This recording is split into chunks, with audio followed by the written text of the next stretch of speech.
అందరికీ నమస్కారం. Welcome to untold history Telugu channel. ఆస్ట్రేలియాలోని సిడ్నీకి చెందిన బాండీ బీచ్ లో ఇద్దరు తండ్రి కొడుకులు క్రూర మృగాలలా మారి అమాయక యూదు ప్రజలపైన విచక్షణారహితంగా కాల్పులు జరపడం గురించి మనకు తెలిసిందే. అలానే కాల్పులు జరుపుతున్న ఇద్దరిలోని ఒకడిపై ఒక పళ్ళ దుకాణం నడిపే వ్యక్తి సాహసోపేతంగా దాడి చేసి అడ్డుకోవడం, వాడి నుండి గన్నుని లాక్కుని వాడినే భయపెట్టడం, పరిగెత్తించడం కూడా తెలిసిందే. అయితే మనకు తెలియని మరొక సాహసోపేతమైన పోరాటం కూడా ఈ సందర్భంగా జరిగింది. ఇది మరింత ఆశ్చర్యకరంగా, అద్భుతంగా ఉంది. ఇది ఈ రోజే బయటపడింది. ఈ విషయం ఈ రోజే బయటపడింది. నేను ఇందుకు సంబంధించిన ఒక వీడియో క్లిప్ ని ఇచ్చాను, చూడండి. ఈ వీడియో క్లిప్ చూస్తే మీకు మొత్తం అర్థమవుతుంది. ఒక వృద్ధ దంపతులు ఎంత ధైర్యంగా ఉగ్రవాదిని అడ్డుకోవడానికి ప్రయత్నించారు అనేది నిజంగా ఆశ్చర్యం కలిగిస్తుంది. ప్రజలు ఈ విధంగా ఎక్కడికక్కడ ఎప్పటికప్పుడు ఈ నీచులను అడ్డుకునేటట్టయితే ఇలాంటి నేరాలు బాగా తగ్గిపోతాయి. నేరగాళ్లకు ప్యాంట్లు తడిసిపోతాయి. 69 ఏళ్ల ఒక వృద్ధుడు బాండీ బీచ్ లో తన ధైర్యాన్ని, పరోపకారాన్ని, సాహసాన్ని ఆకాశమే హద్దుగా ప్రదర్శించి చూపించాడు. ఈ సంఘటనని ఈ రోజు ప్రపంచమంతా కీర్తిస్తోంది, రియల్ హీరోస్ అంటూ. అయితే నిజంగా అక్కడ ఏం జరిగింది, ఎలా జరిగింది అనే విషయంలోకి వస్తే, మొన్న 14వ తేదీ ఆదివారం సాయంత్రం 6:45 ప్రాంతంలో ఇద్దరు ఇస్లామిక్ ఉగ్రవాదులు బీచ్ వద్దకు చేరుకున్నారు. ఈ క్రూర మృగాలు వచ్చిన కారు విండ్ షీల్డ్ పైన ఇస్లామిక్ స్టేట్ కి సంబంధించిన జెండా అతికించి కనబడింది. ఈ దాడినే వెళ్లిన ఒక కారు డాష్ క్యామ్ ద్వారా ఇది కనబడింది. ఆ తర్వాత ప్రత్యక్ష సాక్షుల ద్వారా కూడా ఇది నిజమని తెలిసింది. ఆస్ట్రేలియాలోని సిడ్నీ బీచ్ సహజంగానే ఆదివారాల్లో రద్దీగా ఉంటుంది. పైగా ఆ రోజు యూదుల హనుక్కా అనే పండుగ మొదటి రోజు కాబట్టి అక్కడ 1000 కంటే ఎక్కువ మంది ఉంటారని అంచనా. హనక్కా పండుగ 8 రోజులు జరుగుతుంది. అందులో ఆదివారం 14వ తేదీ మొదటి రోజు కాబట్టి చాలా రద్దీగా ఉంది. ఈ పండుగ మొదటి రోజును టార్గెట్ చేశారు ఈ ఉన్మాదులు. ఒక సిల్వర్ కలర్ చిన్న కారులో వచ్చారు. మనకు ఈ వీడియో క్లిప్ లో ఈ దృశ్యం కనబడుతుంది కదా. వచ్చి పేమెంట్ పక్కనే కారు దిగారు. ఈ కారు విండ్ షీల్డ్ పైననే ISIS జెండా ఉంది. కారులో IEDలు, గన్స్ ఉన్నాయి. ఇదే సమయంలో 69 ఏళ్ల బోరిస్ గుర్మాన్ అండ్ ఆయన భార్య 61 ఏళ్ల సోఫియా గుర్మాన్ నడుస్తూ అటువైపుగా వచ్చారు. గుర్మాన్ దంపతులకు జరగబోతున్నది వెంటనే అర్థమైంది. ఎందుకు అంటే ఈ దంపతులు ఈ ఉగ్రవాదుల కారుకు ఎదురుగుండానే వచ్చారు కాబట్టి కారు విండ్ షీల్డ్ పైన అతికించిన ISIS జెండా చాలా స్పష్టంగా కనబడింది. వీరు నడిచి వచ్చిన ఈ రోడ్డు పేరు క్యాంప్ బెల్ పరేడ్ రోడ్డు. ఈ రోడ్డు పైననే కారు ఆపిన టెర్రరిస్టులను, వారి కారు గ్లాస్ పైన జెండాని చూడగానే ఇక్కడ ఒక ప్రమాదం జరగబోతుంది అని పసిగట్టారు గుర్మాన్ దంపతులు. అదే సమయంలో కారు లోపలి నుండి రైఫిల్ తీస్తూ ఉండడం కూడా వీరు గమనించారు. ఈ గన్ తీస్తున్న సమయంలో అక్కడ టెర్రరిస్టు ఒక్కడే కనబడుతున్నాడు. వీడి పేరు సాజిద్ అక్రమ్. వీడు ఇద్దరిలోని తండ్రి. వీడి కొడుకు నవీద్ అక్రమ్. వీడు ఈ సమయంలో కారు లోపలే ఉన్నాడు. బహుశా లోపలి నుండి గన్ తీసుకుని బయటకి ఇంకా రాలేదు. ఈలోగానే ఈ సంఘటన జరిగిపోయింది. కారు పైని ISIS జెండాను చూసి, గన్నును బయటకు తీస్తున్న సాజిద్ అక్రమ్ను చూసి వెంటనే ప్రమాదాన్ని గుర్తించారు గుర్మాన్ దంపతులు. అప్పుడు పొజిషన్ ఎలా ఉంది అంటే, సాజిద్ గాడికి ఎదురుగానే గుర్మాన్ దంపతులు నడిచి వస్తున్నారు. అప్పటికి వాడు ఇంకా కాల్పులు మొదలు పెట్టలేదు. ఒకవేళ మొదలు పెట్టి ఉంటే మొదటగా ఈ దంపతులనే వాడు టార్గెట్ చేసేవాడేమో. కానీ ఇంతలోకే సాజిద్ ఊహించని రీతిలో 69 ఏళ్ల గుర్మాన్ సాజిద్ పైన దాడి చేశాడు. అతడి చేతుల్లో ఉన్న గన్నుని లాక్కుని అతడిని బలంగా లాగి పేవ్మెంట్ పై నుండి కిందకు పడగొట్టాడు. అలా లాగి పడగొట్టే సమయంలో అదుపు తప్పి తాను కూడా రోడ్డుపై పడిపోయాడు. తర్వాత లేచి వాడి నుండి లాక్కున్న గన్తో వాడిపైన దాడి చేయడానికి ప్రయత్నించాడు. ఆ దాడి కేవలం పిచ్చి కుక్కను కర్రతో తోలినట్టుగా ఉంది తప్ప వాడిని తీవ్రంగా కొట్టి పడేయాలి, చంపేయాలి అనే విధంగా లేదు. అదే గన్నుని రెడీగా ఉంచి కాల్చి పడేస్తే ఓ పిచ్చి కుక్క అక్కడికక్కడే చచ్చి ఉండేది, మరికొందరి ప్రాణాలు రక్షించబడి ఉండేవి. కానీ బోరిస్ గుర్మాన్ అలా చేయలేదు, కేవలం భయపెట్టించాడు అంతే. ఇలా బోరిస్ చేసి ఉంటే కారు లోపలే ఉన్న సాజిద్ అక్రమ్ గాడి కొడుకు భయంతో బయటకు రాకుండా అటు నుంచి అటే పారిపోయేవాడేమో. కానీ ఒక సాధారణ మనిషి అలా మరొక మనిషిని చంపాలి అని ఎప్పుడూ అనుకోడు. అసలు అలాంటి ఆలోచన బుర్రకు తట్టదు. తనను చంపడానికి వస్తున్న వాడిని కూడా చంపాలి అనుకోడు. కనీసం తీవ్రంగా గాయపరచాలి అని కూడా అనుకోడు.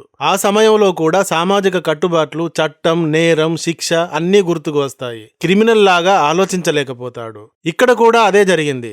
గన్నుని తిప్పి పట్టి వాడిని లేపేయకుండా ఆ గన్నుని ఒక కర్రలాగా ప్రయోగించాడు బోరిస్ గుర్మాన్. ఈలోగా వాడు తన వద్దనున్న మరొక గన్నుని తీసి బోరిస్ పైన కాల్పులు జరిపాడు. ఈ మొత్తం దృశ్యంలో భర్త బోరిస్ గుర్మానికి ఆయన భార్య సోఫియా గుర్మాన్ కూడా సహకరించారు. సాజిద్ గాడు ఆమెను కూడా వదలలేదు, ఆమె పైన కూడా కాల్పులు జరిపాడు.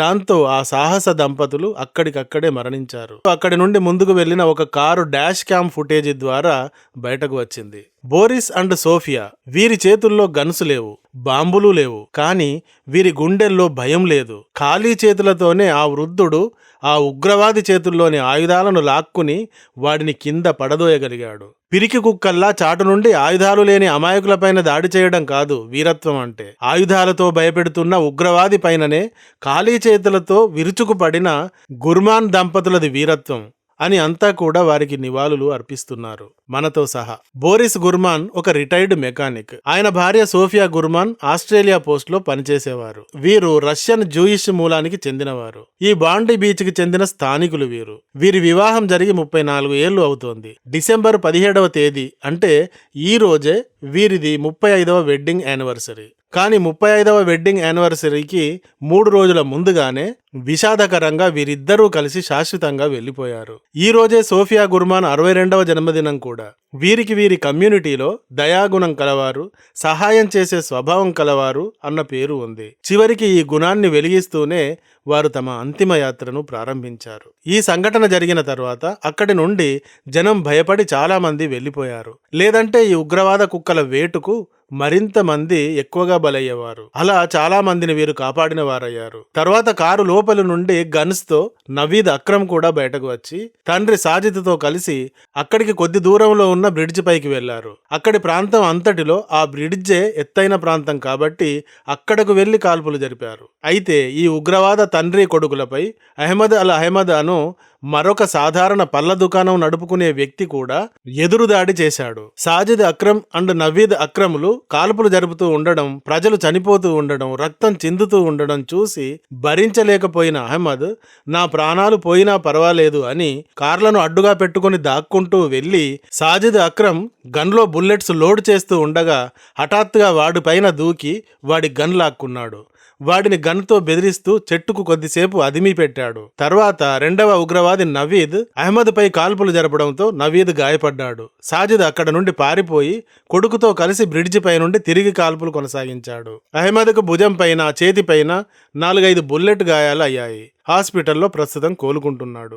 ఆస్ట్రేలియా అంతటిలోనే గత 30 ఏళ్లలో జరిగిన మాస్ షూటింగ్ గా దీనిని గురించి చెప్తున్నారు. ముఖ్యంగా బాండీ బీచ్ ని చాలా సేఫ్ బీచ్ గా చెప్తారు. సంవత్సరం మొత్తం పైన ఇక్కడకు మిలియన్ల మంది వస్తూ ఉంటారు. ఇలాంటి బీచ్ ని ఇప్పుడు ఈ ఉన్మాద తండ్రి కొడుకులు రక్తంతో తడిపారు. ఈ దాడిని యాంటీ సెమిటిక్ దాడిగా ఆస్ట్రేలియా పోలీసులు అండ్ ప్రధాని ఆంథనీ అల్బనీ ప్రకటించారు. యాంటీ సెమిటిజం అంటే జూయిష్ ప్రజల పట్ల ద్వేషం, వివక్ష లేదా శత్రుత్వాన్ని ప్రదర్శించడం. ఈ తండ్రి కొడుకులు చేసిన దాడిని ఐఎస్ఐఎస్ ప్రేరేపించిన యాంటీ సెమిటిక్ దాడిగా చెప్తున్నారు. వీరు ఐఎస్ఐఎస్ ప్రేరేపించడం వల్లే ఇలా మానవ మృగాలుగా మారారు అనడానికి వారి కారులో 2 ఐఎస్ఐఎస్ జెండాలు దొరికాయి. వారి విండ్ షీల్డ్ పైన ఐఎస్ఐఎస్ జెండా అతికించి ఉంది. వారి కారులో పేలుడు పదార్థాలు, ఐఈడీలు దొరికాయి. వారు దాడి చేసే సమయంలో అల్లాహు అక్బర్ అని అరిచారు అని ప్రత్యక్ష సాక్షులు చెప్తున్నారు. వీరిద్దరిలోని కొడుకు నవీద్ అక్రమ్ పై 2019లో ఐఎస్ఐఎస్ తో లింకులకు సంబంధించిన కేసు నడిచింది. అయితే తండ్రి సాజిద్ అక్రమ్ కి సంబంధించి మాత్రం ఇలాంటి గతానికి సంబంధించిన ఏ లింకు ఇంతవరకు బయటకు రాలేదు. అయితే పోలీస్ కాల్పుల్లో తండ్రి సాజిద్ చచ్చాడు, కొడుకు నవీద్ మాత్రం బతికాడు. వీడు పోలీసుల కాల్పులకు కోమాలోకి వెళ్లి ఇప్పుడు కోమా నుండి బయటకు కూడా వచ్చాడు. నిరాయుధులైన అమాయక ప్రజలపై ఆయుధాలతో దాడి చేయడం హీరోయిజం కాదు. చేతుల్లో ఏ ఆయుధము లేకపోయినా ఖాళీ చేతులతో ఆయుధాలకు ఎదురు వెళ్లి పోరాడి ప్రజల ప్రాణాలు కాపాడిన గుర్మాన్ దంపతులు అండ్ అహ్మదులు రియల్ హీరోలు అని ప్రపంచం అంతా కీర్తిస్తోంది. ఈ వీడియో కానీ నచ్చితే ఒక లైక్ ఇవ్వండి. అలాగే ఇంతవరకు మా ఛానల్కి సబ్స్క్రైబ్ చేసుకున్నట్టయితే వెంటనే సబ్స్క్రైబ్ చేసుకోండి. ఇలాంటి వీడియోల నోటిఫికేషన్స్ కొరకు బెల్ ఐకాన్ని కూడా క్లిక్ చేయండి. Thank you for watching. జై హింద్, జై భారత్.